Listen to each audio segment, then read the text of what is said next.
Hello and welcome, everyone. This is our Business Synergy Spotlight as we come to you on various days of the week. We just find amazing human beings and business leaders and change makers who come to this show, and we share about business synergy in growth, in human leadership, as you know, this movement has been around since January.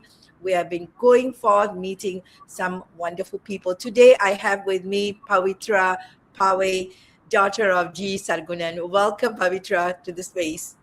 Hi, thank you so much for having me. Yes, indeed. And it's a very exciting topic that we have put together.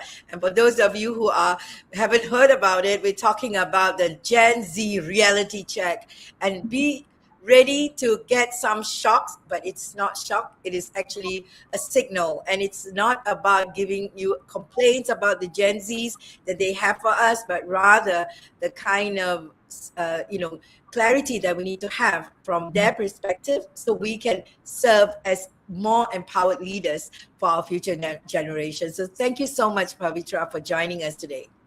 Thank you. Thank you so much. Thank you. And as many of you might know, we have read the document, or rather the write-up about the session today. PAWETHRA is a bachelor's in business administration, going to graduate in the next couple of months from National University of Singapore, and she's also a graduate of the Republic Polytechnic as well, so from the diploma course. So we'd love to have very exciting perspectives from you.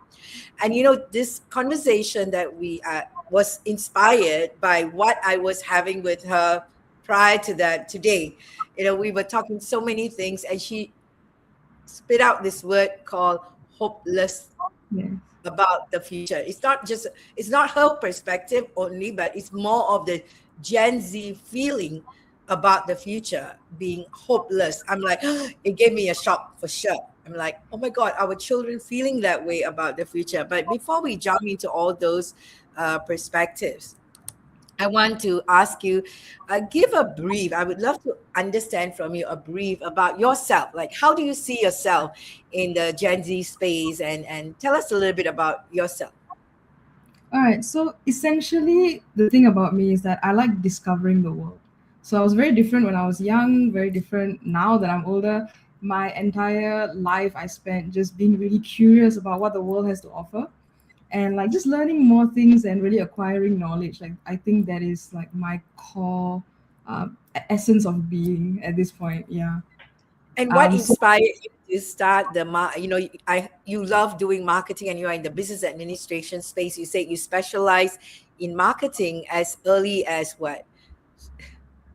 in like my early diploma. Yeah. Right. Tell us a little bit about that. What got you going in that space? All right. So when I was starting out in the diploma of mass communications in RP, I learned about what it means to market. And so the idea being that you bring what the business world has to offer to the right people who need it. And so it's about connecting these narratives together. And a lot of the time, your consumer doesn't really know about the business aspect of a company.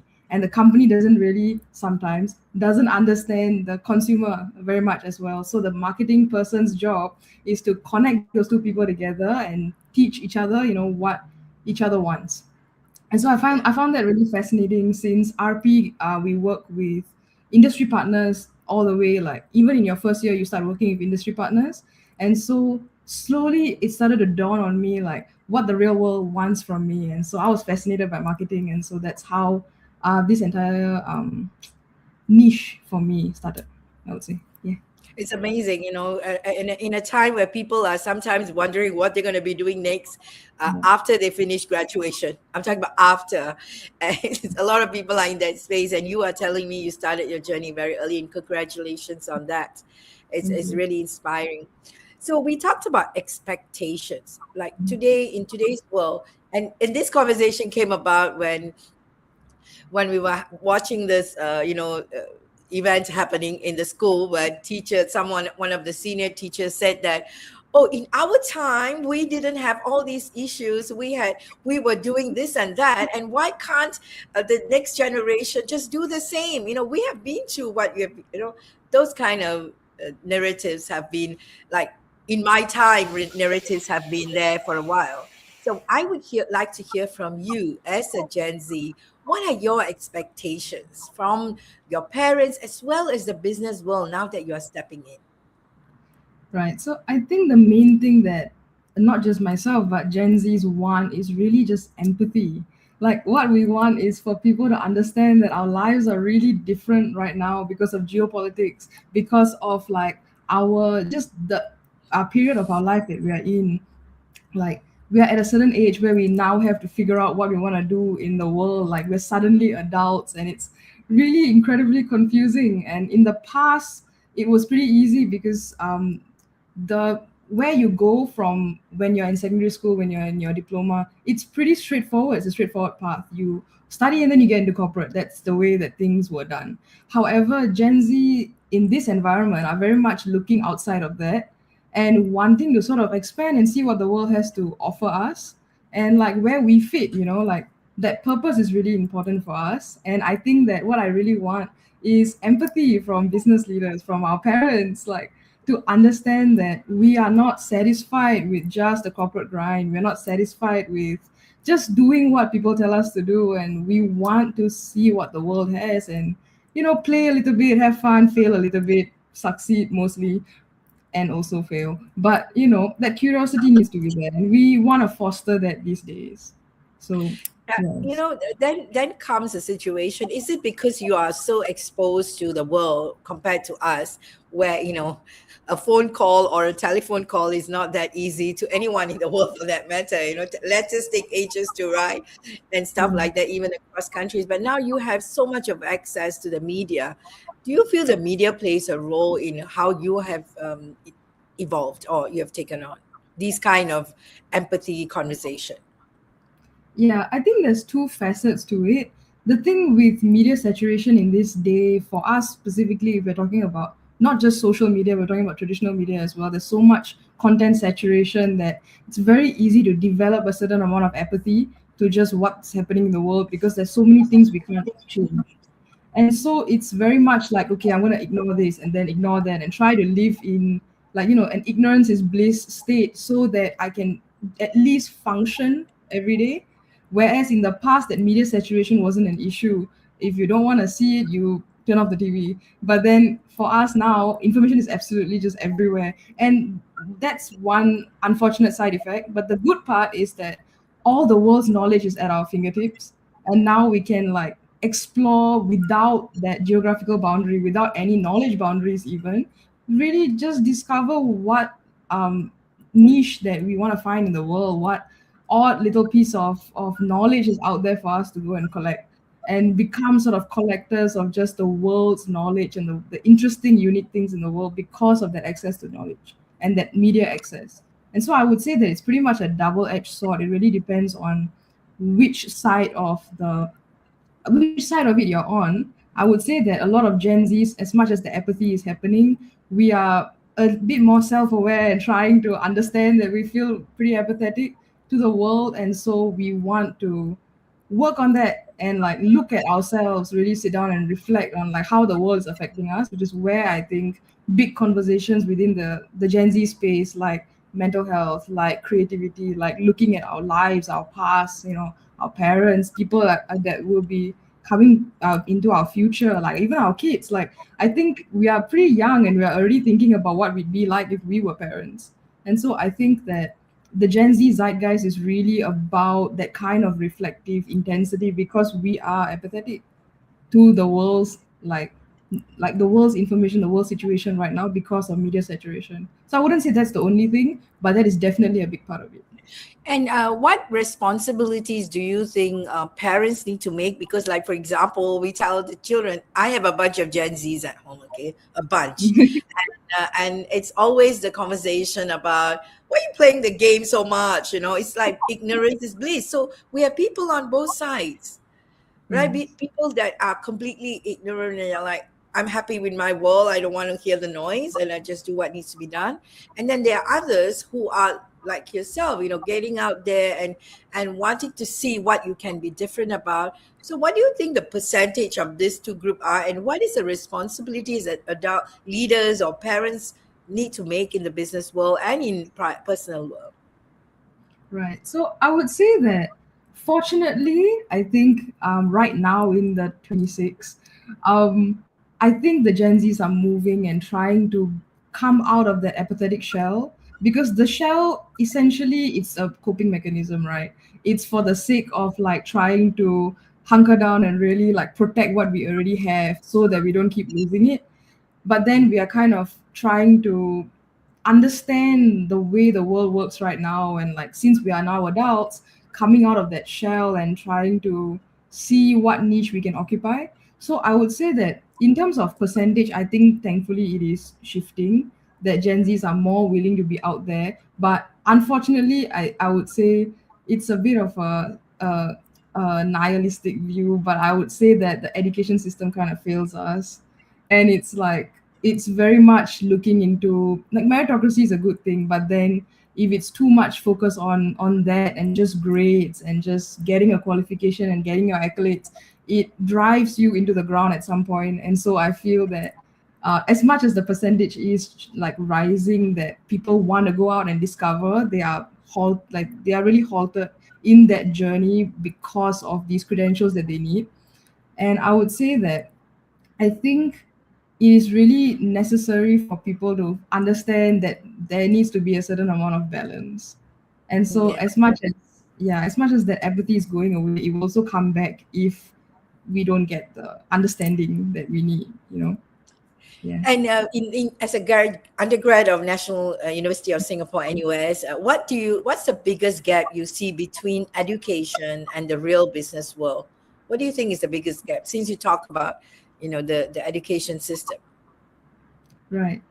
I think the biggest gap is really like it's between theory and the actual like the real world out there. So of course the theory is necessary, and like drilling all the information into your mind is necessary. It helps you to become a better like helps you to be more skillful, gives you the soft skills that you need, and like the technical knowledge you need, of course. But I think that the connections are really hard to make when your education system is so removed from the world that it's supposed to be applicable to. And Do so you feel like specifically, that? Do yes, you feel I definitely feel like that. Yes. like? Um, I come from RP, and so the difference between RP and NUS is so incredible, because NUS is very like pedagogically focused, whereas RP was very hands-on, working with industry partners. Very much whatever we study in the classroom is going to be applied somewhere in the real world, and so that approach to like kinesthetic learning definitely worked for me. And when I came to NUS to pursue my degree, I realized how much theory and how much like focus on grades that we have at the university level, and how much working with industry partners is very much viewed as, oh, it's this competition, oh, it's this thing that's pretty on my resume, or like it's this company that I'm hoping will then sponsor me and give me an internship or a job or something, where there's no real curiosity of just going out there and just solving a problem and then just doing something and learning and then potentially failing or potentially succeeding. There's so much anxiety and fear because of that separation between your theory and real world. And so that's what I think is the biggest gap. Like it's very hard to make connections when it's the infrastructure isn't there for you to make those connections in the first place. Yeah.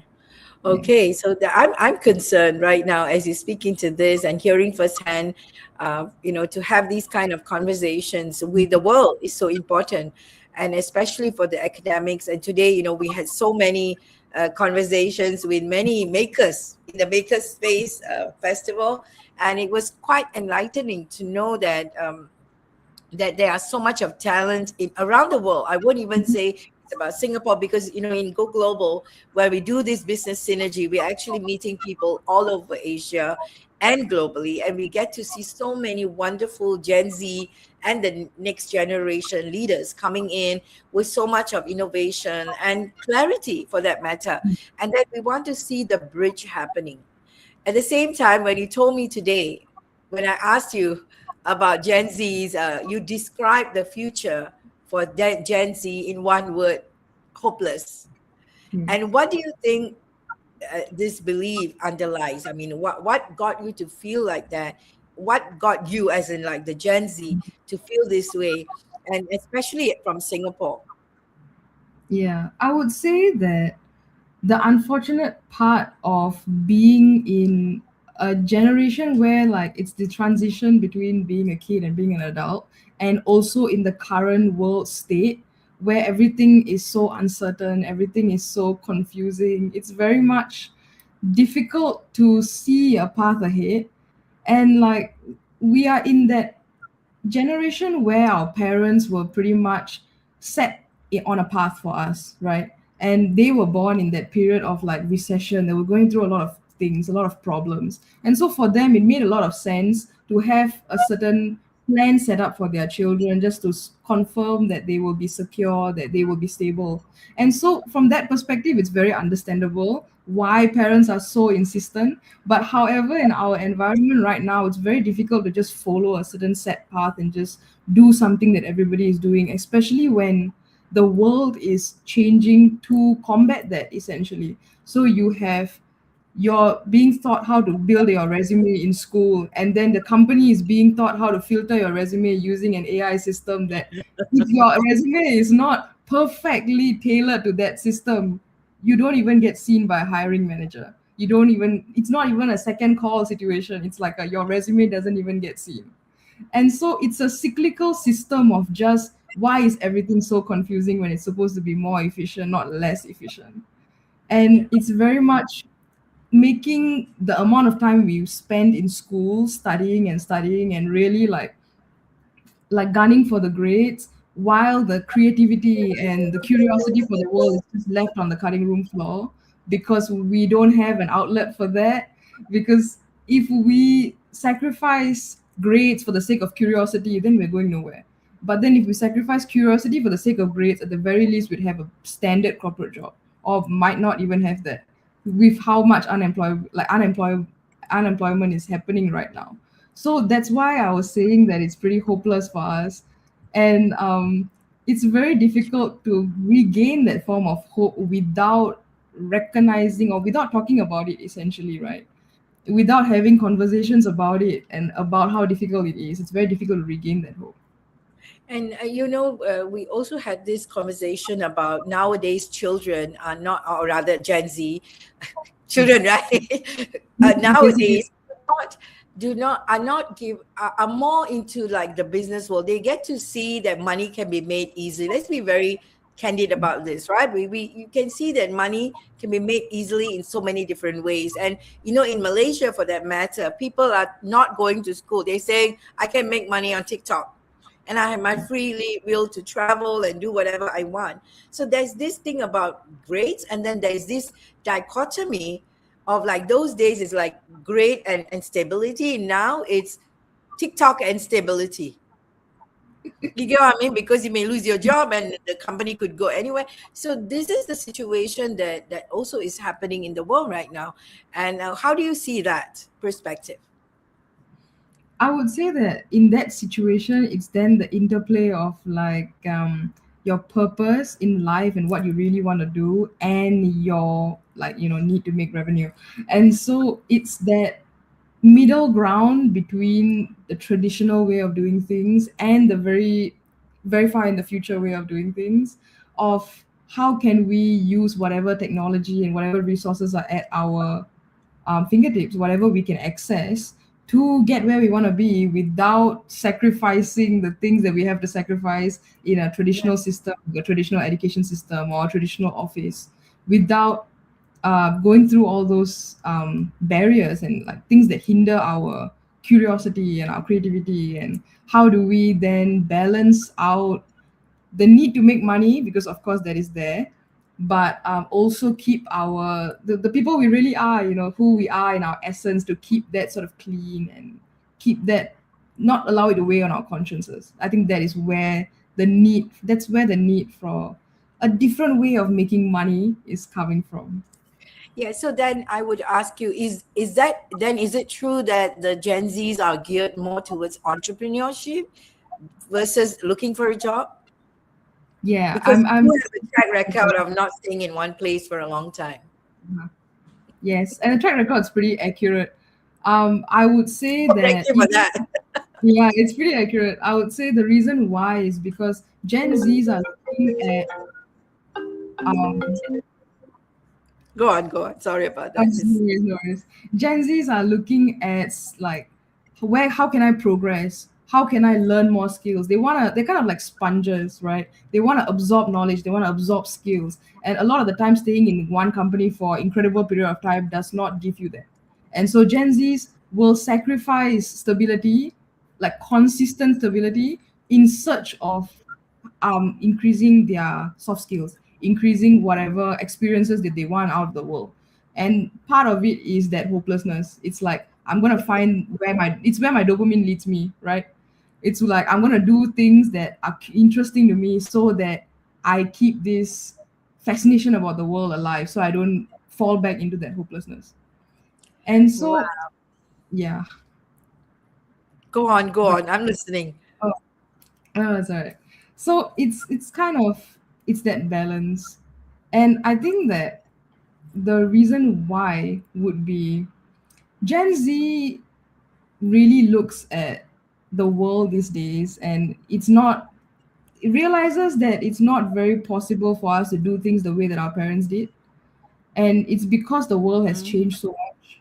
The world is so like different. I wouldn't just say advanced, but it's also really different. And the way people approach systems in the world is completely different. And then we have situations where the good things are that because it's so different, there are conversations in the space about how to change things to fit the times that we're in. But unfortunately, I feel sometimes because of that lack of empathy, it's very difficult to look at the systems and call the systems out for their mistakes. And it's easier to look at the Gen Zs and the kids who would rather just do anything else except for working and tell them that they are wrong for doing that when all they want is to explore like keep the curiosity alive for themselves and like make mm. money in that way as well, whatever way they can do it. Okay, so if that's the case, the word empathy is coming up so many times. What Yeah. is being heard? This thing about you're not hearing me, it's like, even though we do our best sometimes, and I say Mm, that in many ways, what mm, is being heard means in your generation? What does being heard mean? I think being heard really means to understand, or rather, when the generations people like tell everybody like, hey, we are having mental health crises, hey, we are going through a overhaul, like a personality overhaul, like a life overhaul, because we are realizing that there's a necessity to be more self-aware about ourselves. There are so many things that are blockages for us that hinder us because we are not self-aware. And it's Mm, hard to tell our parents that like, hey, in your time you didn't have to be very self-aware of yourself, you can just make mistakes and things will just happen. But then for us, not being self-aware can be the difference between surviving and thriving, like, doing creating your own business, like having oratorical skills, and not doing anything, not going anywhere. And mm, that is such a huge gap for us, so being reflective is so necessary. And I think that that's what we are trying to say when we want to be heard, because we are doing the reflecting.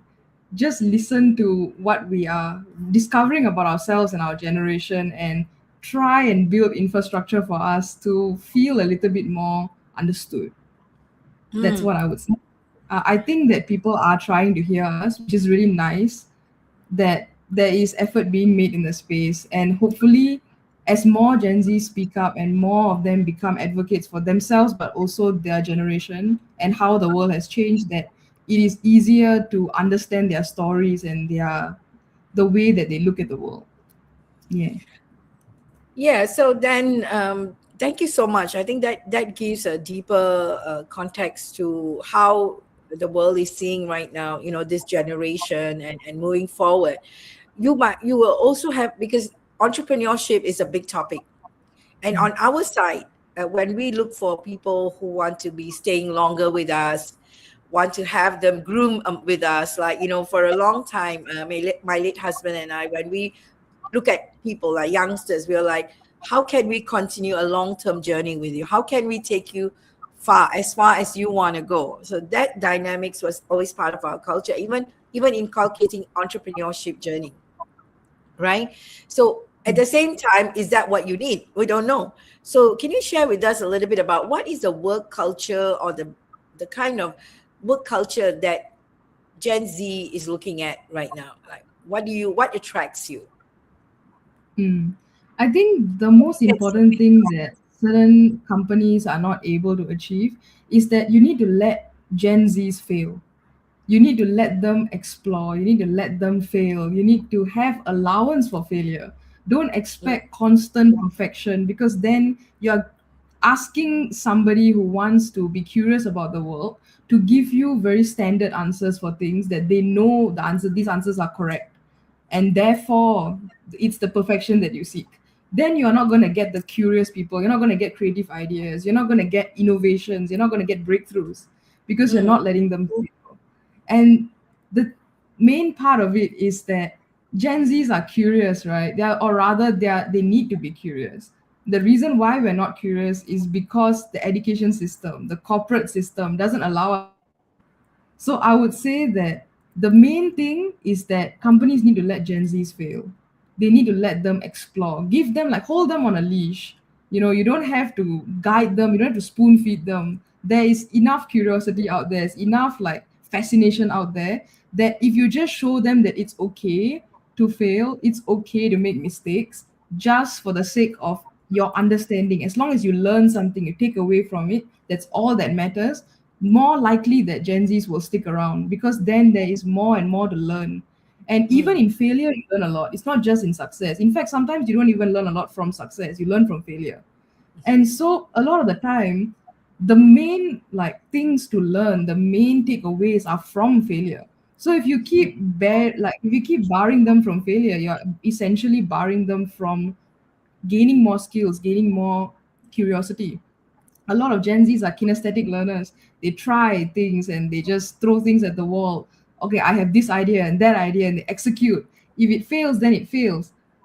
If and On top of which, another aspect of that failure is helping them overcome that anxiety that I failed already, but the next time mayhaps it might not be a failure. So the next time that I'm going to do a thing, teach them that it's okay to be anxious, but then work on that anxiety and turn it into a drive or motivation to do the next thing, and then do the next thing.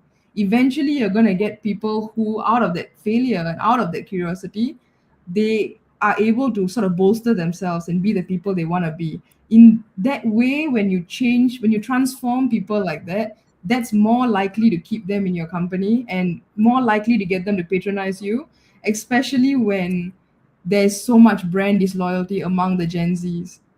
And yeah. because there's so much brand disloyalty, and the reason is because everybody's the same, right? So Mm. essentially, you show them that you're different, and a meaningful different, in a way that's what they're looking for.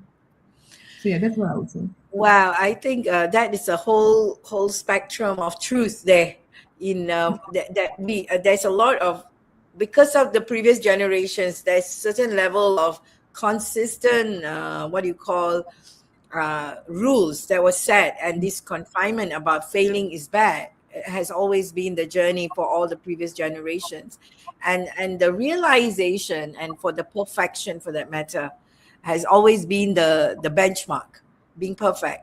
And Mm. to get someone from the Gen Z to speak up, and that's what's happening. You people speaking up is also something like, why are you speaking up? Like, we all didn't speak up. Like, then why don't you speak up? And it's like, so you're like breaking those barriers, and that is really the shift that the world is experiencing. I'm giving you a feedback from that perspective. It's like, how dare you speak up? It's like, yeah, I'm speaking up. So what's your problem here? Right? So Yeah. that kind of confrontation, and I want to get to the point which really, really inspired me about you. And I said, I need to get you on this session because you talked about self reflection. You talked about how much of self reflection you do, and how you brought about a change in the way that you talk and you speak, And you changed. So tell me a little bit about that and what kind of conversation. I mean, tell us about it. All right. So I think that it's not just a specifically me thing. I think our entire generation is going through that sort of personality overhaul of like trying to figure out what we got from our parents, and then also thinking about what are we going to give our kids, or what are we going to give our successors, like what problems are we going to throw on them the way that our Mm, parents threw things on us. And as much as like we want to have a lot of empathy for our parents, like, we are first time children, but they are also first time parents. It's not like they've done this whole thing and then they've done the whole rodeo and suddenly they know how to, be the perfect parent. That's a very idealistic way of looking at it. And it's just not the case. Like, a lot of parents out there are trying to learn how to handle their Gen Zs, and that's the good thing. That's the way it should be. I feel that Gen Zs are also looking at themselves because we realize how important being self aware is. You have so many blockages and hindrances that are just yourself. Like, a lot of the time, even the most basic things like stuttering when you speak, for example, or like the ums and the ahs and the fillers, a lot of the time it's just your own panic, it's just your own anxiety. And so, if you can overcome that and really understand why you do it, you are gonna give yourself that sort of push, that motivation, right? To tell yourself, like, hey, the only thing stopping me right now is me. And so, if I don't stop myself, I might have like so far ahead that I could possibly go, and I would have never known because I've been stopping myself. And so, for me personally, that reflection came in the form of understanding my life. Like, purpose was a very difficult thing for me, trying to understand where I fit in the world. And like, I'm an only child, and I'm a pretty independent person. So for very much of my life, what I want is what I do, and that's it. There are no other thoughts beyond that. And so, coming into like doing the diploma, meeting more people who are like telling me that, hey, I want to do this and I want to do that, but then it's so hard, it's so difficult, trying to like think about how my life has changed through that period. I think when I went to RP, it was an incredible personality shift for me because I suddenly learned how to talk to people that had like their own competencies, that were pretty good at what they do.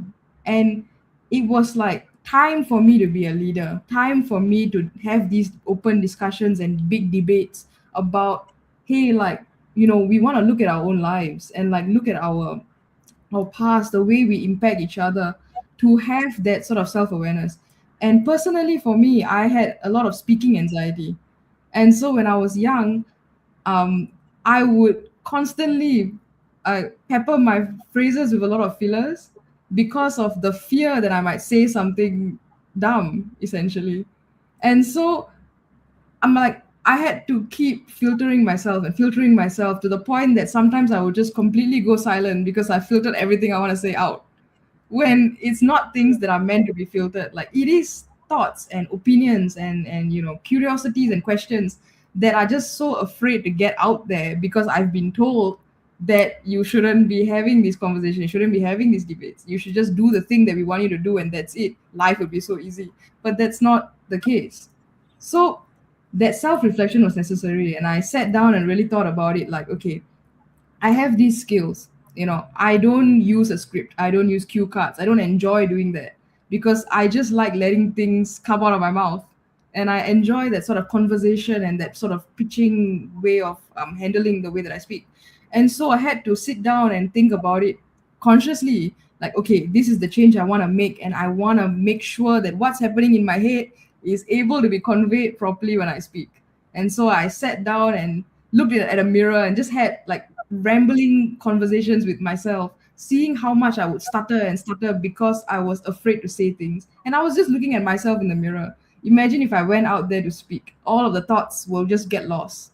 And so I had to sit down and really think about it, and essentially gave myself some speech therapy to learn how to become oratorically gifted. And so, I mean, it's a slightly arrogant way of saying it, but I would say that personally, Yes, you are. Yes, you are. By the way, we didn't. I gave you a set of questions. You know that we're not going in any order.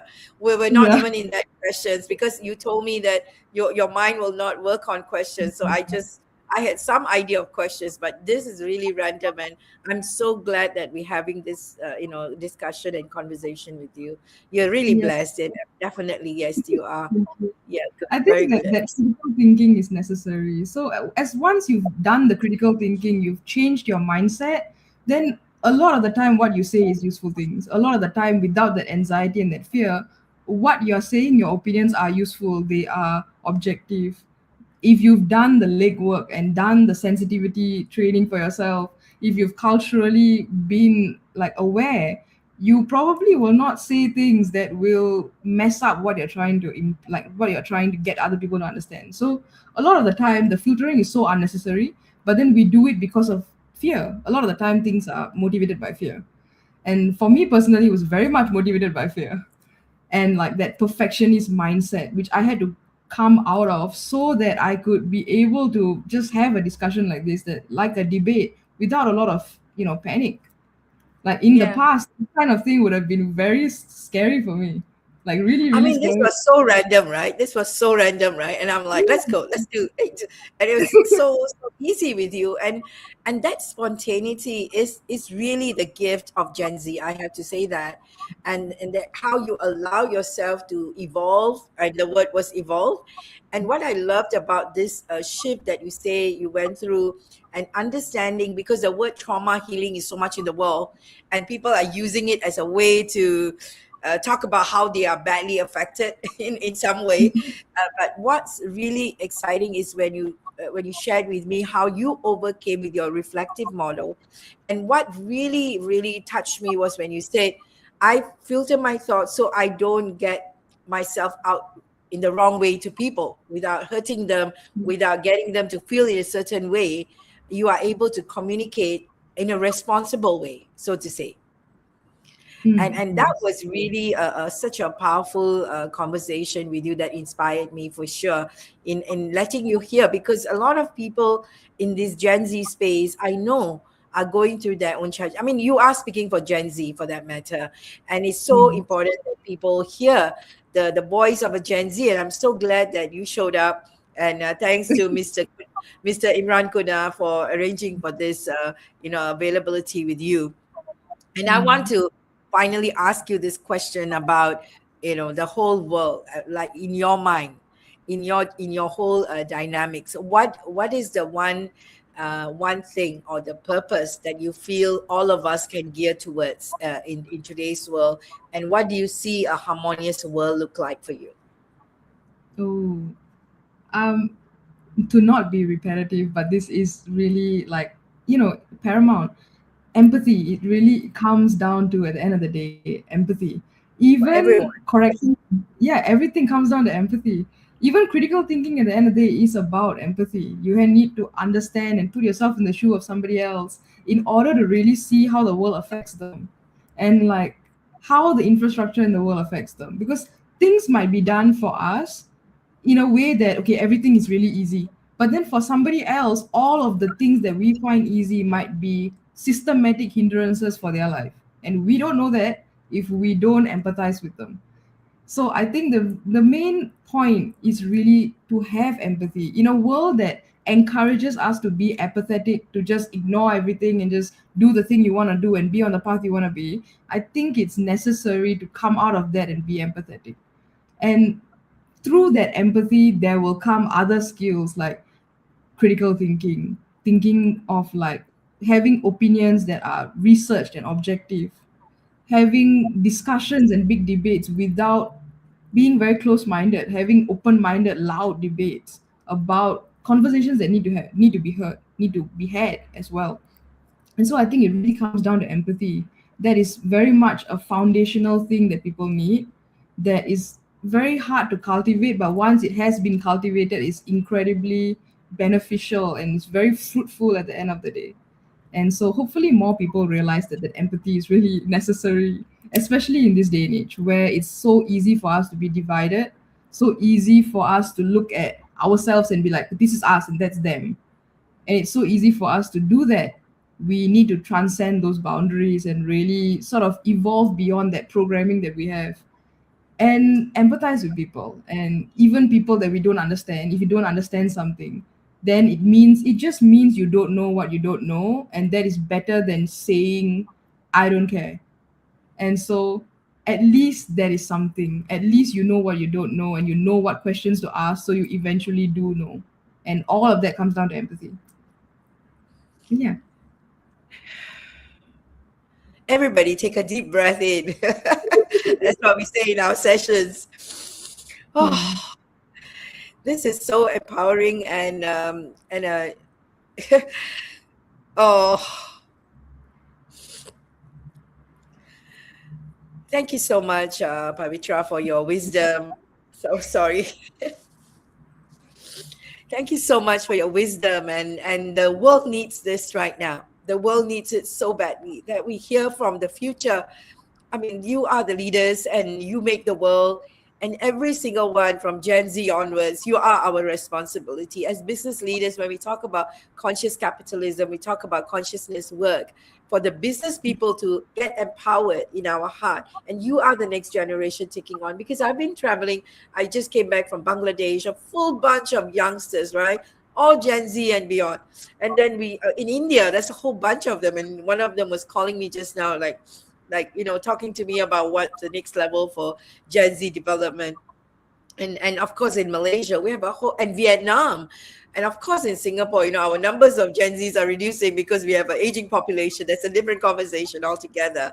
But the truth is, this world needs more of us to step up, to handle, to handhold and mentor in a more open-minded way. And I'm so glad that you're speaking up for everyone. And this is a shout out to all business leaders and business owners and even MNC management people, because this program is going out to everyone in the corporate world on how we have to be more effective in handling the community, or the citizens of the world, right?